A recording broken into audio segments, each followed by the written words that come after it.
इस वीडियो का उद्देश्य केवल मनोरंजन है। हम किसी भी प्रकार के अंधविश्वास को बढ़ावा नहीं देते हैं। इस वीडियो का क्रेडिट है ड्रीम टॉन कर देते।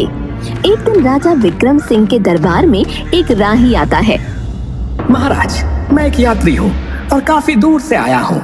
बस मुझे एक रात गुजारने के लिए पास की धर्मशाला में रुकना है, लेकिन मेरे पैसे लुटेरों ने लूट लिए। तो क्या आप मुझे कुछ धन दे सकते हैं?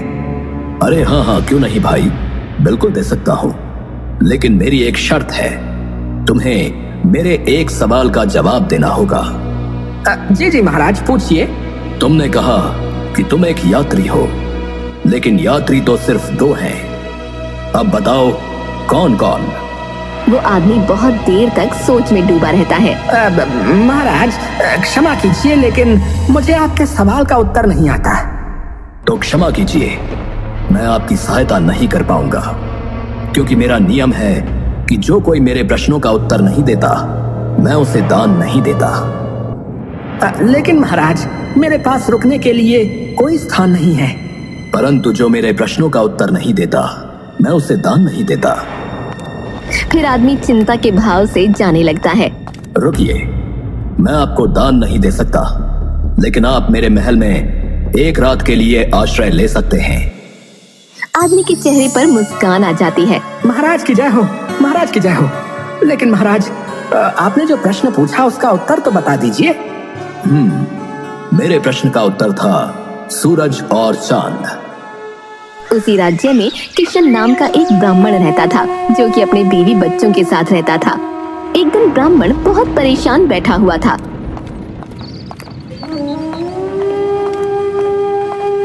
क्या हुआ जी, आप बहुत परेशान दिख रहे हो?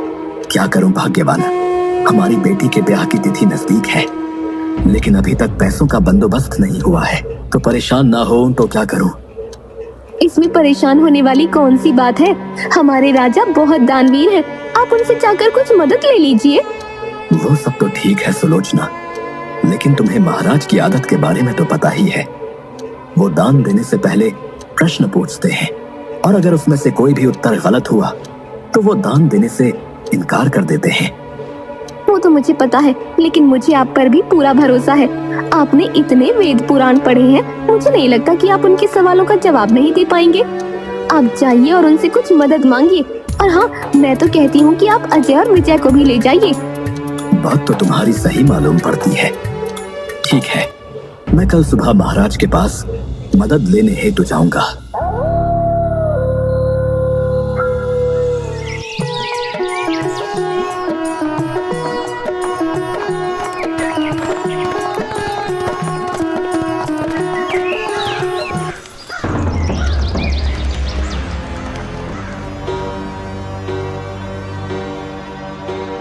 महाराज, मैं आपके गांव का एक छोटा सा ब्राह्मण हूँ। मुझे अपनी पुत्री के विवाह के लिए कुछ धनराशि की आवश्यकता है। जी ब्राह्मण देवता, आपकी सहायता करना तो हमारे लिए बहुत ही सौभाग्य की बात होगी।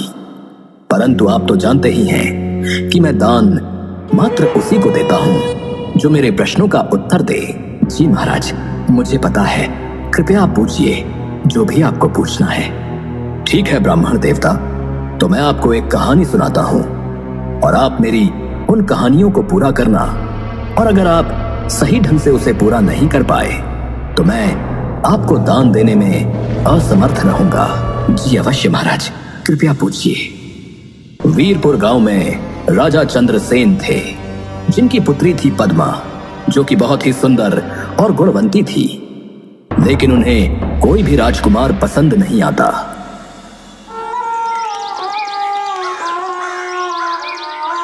एक दिन राजा अपने कक्ष में परेशान बैठे हुए थे। तभी रानी सुभद्रा वहाँ आ जाती है। महाराज, आप बहुत परेशान लग रहे हैं। महारानी, अब आप ही बताइए मैं क्या करूं? राजकुमारी को कोई भी लड़का पसंद नहीं आता। अब उनकी उम्र भी हो गई है। महाराज, आप इतने परेशान ना होइए। हमारी राजकुमारी बहुत समझदार है। उन्हें पता है कि उनके लिए क्या सही है और क्या गलत। लेकिन महारानी, उन्हें राजकुमार पसंद ही नहीं आता। अब मैं अपनी पसंद के किसी राजकुमार से उनका विवाह करवा दूंगा। नहीं महाराज, ऐसा गजब मत करना। जब हमारी राजकुमारी को कोई लड़का पसंद आ जाएगा, तब वो खुद ही आपको शादी के बारे में कह देंगे। और अगर आपको उनकी ज्यादा ही फिक्र हो रही है तो आप खुद उनसे बात कर लेना। ठीक है महारानी जी, मैं कल ही राजकुमारी से बात करूंगा।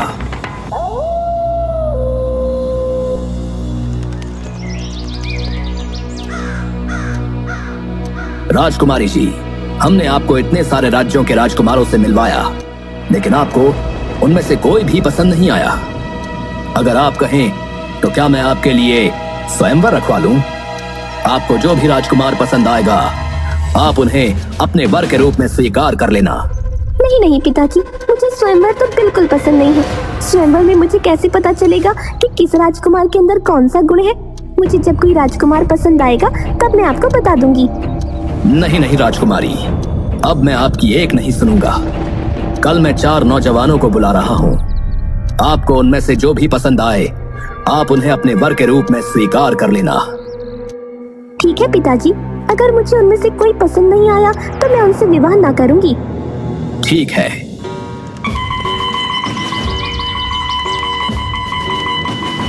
राजकुमारी, ये देखिए, ये हैं 4 राजकुमार। अच्छा, लेकिन इनमें ऐसी क्या विशेषताएं हैं जो मैं उनसे विवाह करने के लिए राजी हो जाऊं? बताइए कि आप में क्या विशेषताएं हैं। महाराज, मैं कपड़ा बेचकर जितना भी धन कमाता हूँ उसका एक हिस्सा मैं देवताओं को चढ़ाता हूँ।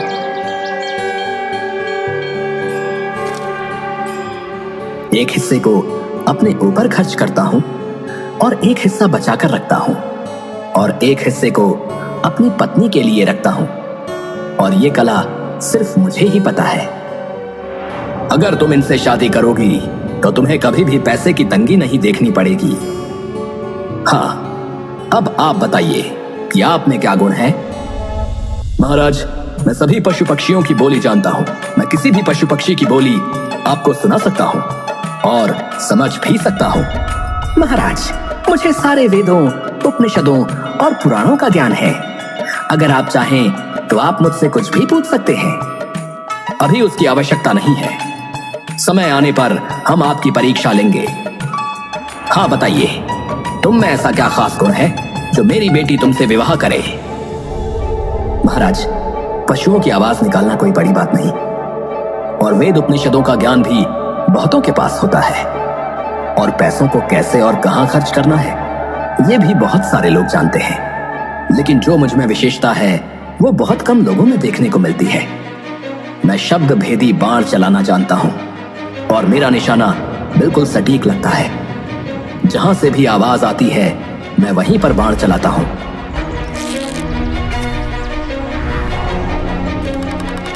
और मेरा निशाना आज तक नहीं चुका।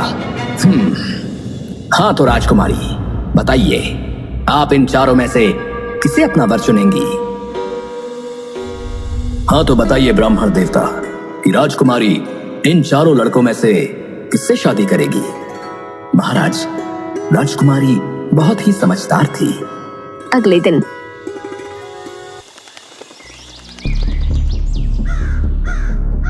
राजकुमारी, आपने कहा था कि आप आज बताएंगी कि आप इन 4 में से किसे अपना वर चुनेंगी।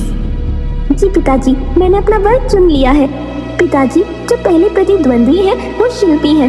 जो पशुओं की भाषा जानता है वो ज्ञानी है। जिन्हें पुराणों का ज्ञान है वह ब्राह्मण है। पर जो शब्द भेदी बाण चलाना जानते हैं वो एक क्षत्रिय है। तो एक क्षत्रांगिनी का विवाह भी क्षत्रिय से होना चाहिए। राजा अपनी पुत्री की बुद्धिमत्ता को देखकर बहुत खुश हो जाते हैं और उनका विवाह चौथे लड़के यानी जो क्षत्रिय था उनसे करवा देते हैं। वाह, अति उत्तम। ब्राह्मण देवता मान गए आपके ज्ञान को।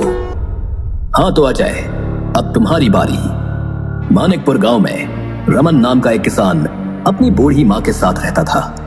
वो दिन भर खेती मजदूरी करके गुजारा करता था।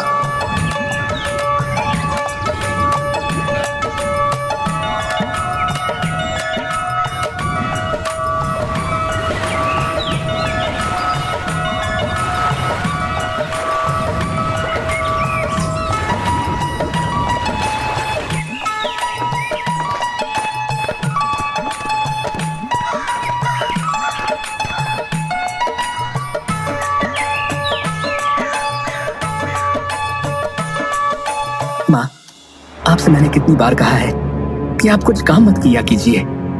मैं करा लूंगा सारे काम। अरे बेटा, तू भी क्या क्या करेगा? घर संभालेगा या खेत संभालेगा? वैसे भी मैं तुझे कब से कह रही हूँ कि मुझे एक बहू ला दे, तो मैं आराम से बैठूंगी। अरे माँ, इतनी सी खेती में हमारा गुजारा होना ही इतना मुश्किल है, तो एक और का गुजारा कैसे होगा? तू तो हमेशा ही बहाने मारता रहता है। सही तो कह रहा हूँ। पर एक दिन रमन जब रात को घर आता है तो अपनी माँ को बिस्तर पर लेटे हुए देखकर हैरान हो जाता है। माँ, माँ क्या हुआ माँ? आपका पूरा शरीर आग से तप रहा है। चलिए, मैं शीघ्रता से आपको वैद्य जी के पास ले चलता हूँ।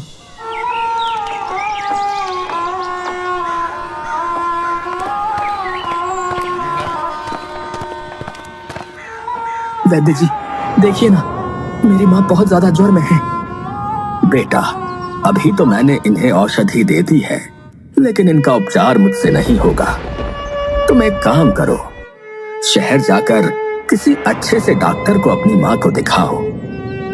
ठीक है वैद्य जी, जैसा आप कहें मैं वैसा ही करूंगा। लेकिन बेटा, तुम्हें कम से कम 15-20 हजार रुपयों का इंतजाम करना पड़ेगा। मैं अपनी माँ के लिए कुछ भी कर सकता हूँ। रमन उसकी माँ को घर ले आता है। माँ को शहर में अच्छे डॉक्टर को भी दिखाना है, लेकिन पैसों का क्या करूंगा? कहाँ से लाऊंगा इतने पैसे? बेटा, तुझे मेरी फिक्र करने की जरूरत नहीं है। अब मैं बूढ़ी हो चुकी हूँ। मेरी जितनी उम्र थी मैं जी चुकी हूँ। ऐसा मत बोलो माँ। मैं अभी सेठ दयाराम से कुछ पैसे उधार लेकर आता हूँ, उन्हें बाद में चुका दूंगा। वैसे भी वो पिताजी के बहुत अच्छे मित्र थे। हो ना हो, वो हमारी सहायता अवश्य करेंगे। लेकिन बेटा, पूरा गांव जानता है कि वो कितने कंजूस और लालची हैं। उनसे पैसा निकलवाना बहुत टेढ़ी खीर रहेगी। माँ, मेरे लिए इस पूरे संसार में आपसे बढ़कर और कोई नहीं, और इस वक्त उनके अलावा मेरी सहायता और कोई भी नहीं कर सकता। इसलिए मैं जा रहा हूँ। रमन जल्दी से सेठ दयाराम के पास पहुंच जाता है। सेठ जी, मुझे 20,000 रुपए की आवश्यकता थी। मेरी माँ बहुत बीमार है और वैद्य जी ने कहा है कि उन्हें शहर में किसी अच्छे डॉक्टर को दिखाने की आवश्यकता है। क्या क्या क्या? 20,000 रुपए?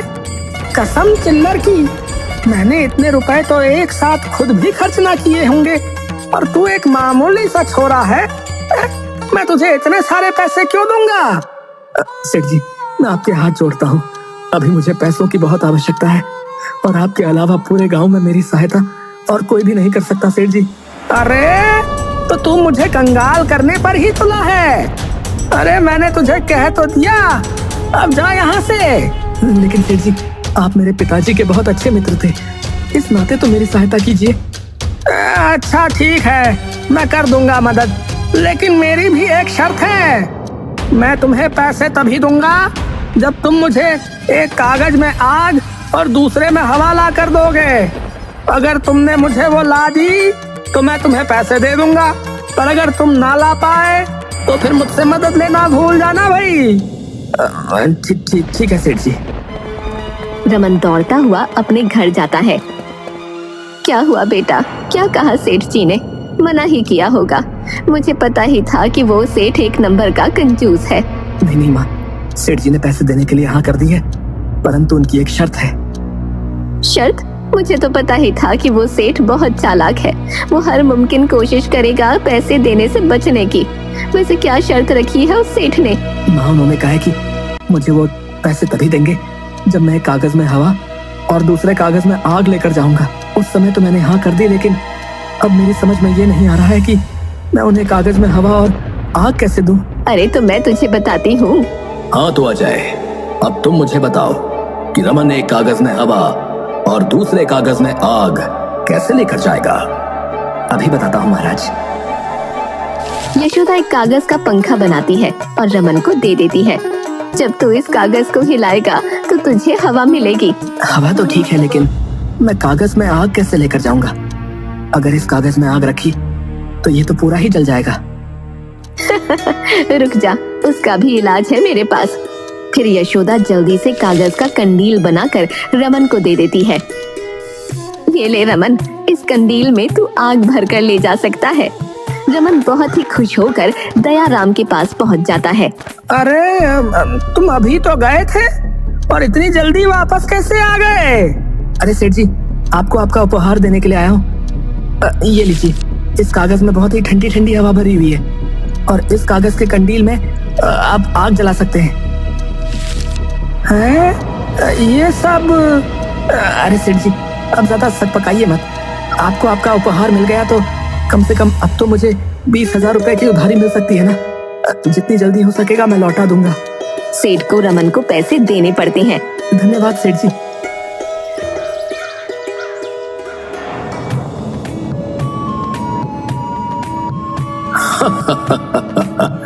वाह अजय वाह, मैं तुम्हारे उत्तर से बहुत प्रसन्न हूँ। तो अब विजय, तुम्हारी बारी। जी महाराज, पूछिए, आपको मुझसे क्या पूछना है? विजय, तुम हमारे राज्य में से 2 ऐसे आदमी ढूंढ के लाओ जिनमें से एक ने कभी झूठ नहीं बोला हो और दूसरे ने कभी सच नहीं बोला हो। ठीक है महाराज, आप मुझे आज शाम तक का समय दीजिए, मैं ऐसे आदमी को ढूंढ कर ले आऊंगा। ठीक है।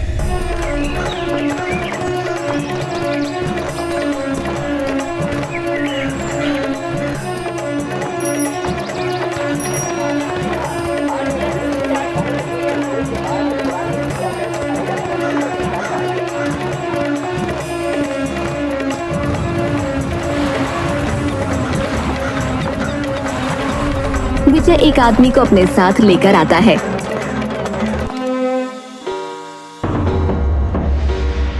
अरे विजय, मैंने तुम्हें 2 आदमियों को ढूंढ कर लाने के लिए कहा था, लेकिन तुम तो बस एक आदमी को लेकर आए हो।